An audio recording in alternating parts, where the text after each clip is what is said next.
cayó, el dólar se fue a 52, o todo estaba como era entonces con las variantes habituales que se daban en este desmanejo de una inmensa deuda, de un dólar ya muy alto y de tasas de interés desenfrenadas. ¿Pasó algo distinto a lo que venía ocurriendo? Doctora Julia Estrada, bienvenida. Gracias, Víctor Hugo, Luli. Bueno, vamos a informar los datos del día de hoy. El dólar sigue básicamente en un lugar similar al que estuvo toda la semana pasada, con lo cual es difícil decir que el dólar ha reaccionado a los anuncios de candidatura, de fórmula. Tenemos a 46.42 el tipo de cambio, subió 20 centavos. Tenemos el riesgo país bajando 2% a 9.27. De hecho, fue bajando a lo largo de estas últimas 2 o 3 horas. Estuvo en 9.45, hace una hora estaba en 9.35, ahora está en 9.27. Claro que son puntos base muy bajos, sí, arriba de los 900, pero el dato que claramente importa, considerando el discurso oficial durante este último tiempo, durante este último mes, cuando el riesgo país tocó los 1000 puntos, que adjudicaba esa suba del riesgo país a una oposición que no terminaba de dejar en claro si iba a negociar o no iba a negociar con el FMI, si iba a desconocer o no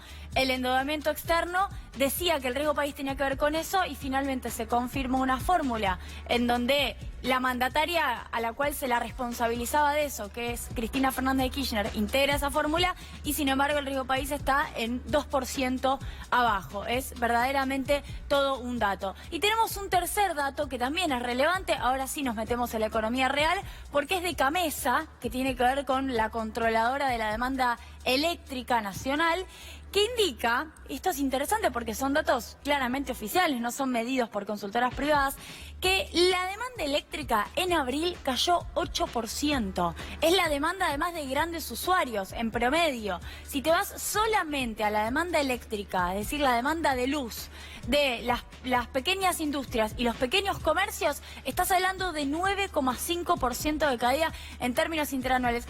Es interesante el dato, ¿saben por qué? Porque en general se adjudica el problema de la restricción externa durante el gobierno anterior a la falta de dólares producto de una crisis energética. Y esa crisis energética, si bien es cierto que existió, también se dio en un contexto de fenomenal aumento de la demanda de energía. De hecho, en la década de los 90 había ocurrido exactamente lo opuesto. Una menor demanda de energía había facilitado también que no se viera con tanta claridad la pérdida de soberanía en materia energética.